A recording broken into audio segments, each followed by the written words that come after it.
Alright, I'm going to continue my discussion of this book right here. And there are some important questions that this book raises. First of all, you have to keep in mind that the Christian church was not established until after Jesus rose from the dead. So, how can we say that Jesus was preaching anything when our idea of preacher didn't come to pass until after Jesus rose from the dead? Very good question to ask. Okay, what were the relationship between the miracles of Jesus and the things he was trying to teach? Another good question. Alright, now you have to keep in mind that the Romans did not believe in the Jewish God. Now this Jewish God would also be the same God that we Christians believe in. Okay, there's really only one difference between the Jewish people and the Christians today. And the only difference is that we believe that Jesus paid the final sacrifice for our sins. That's the only difference. We believe in the exactly same God. So if we believe in the exactly same God, why aren't we better friends to the Jewish people? I don't know. Anyway, so the thing is, why would the Romans try to charge Jesus with any crime? How was he a threat to them? He was a threat to the Jewish Sanhedrin, obviously. He was a threat to the Pharisees and the Sadducees. But how was he a threat to Rome? That's a good question to ask. Okay? Now, was Jesus a political subversive? Do you even know what a political subversive is? If you do, leave a comment down below. If you don't, leave a comment down below. Because in the next video, I'm going to answer that. Okay. What was the involvement of the high priest during all this? Do you know? Okay. Now, how did Pilate get involved in all this? Okay.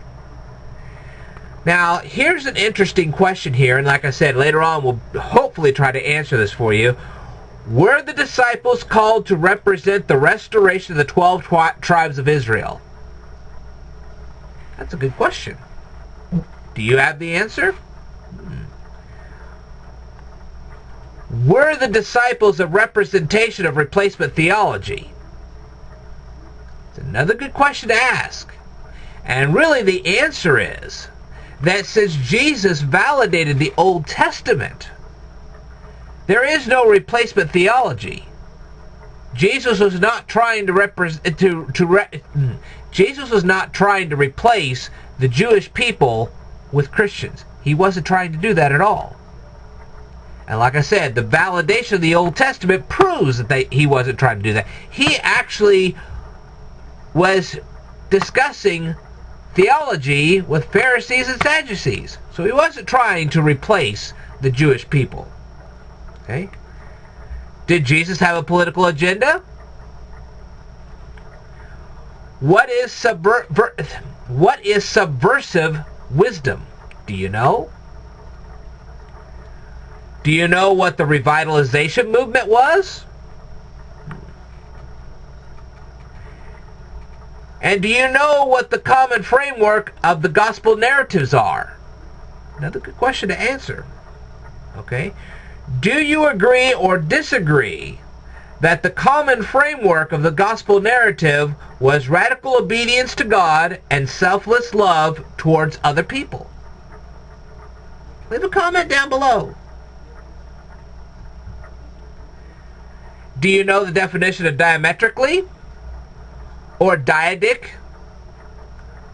Or pedagogue? Or shemistic? Do you know the definitions of any of those words? Well, guess what? In the next video, I'm going to cover that. And I'm going to cover some other things as well. But these are all things that this book is trying to get you to think about. And you ought to read that book in order to get a better understanding of what I'm talking about here. Anyway, this is Ted the Speed Learner signing off. I will tell you more in a future video. Stay tuned.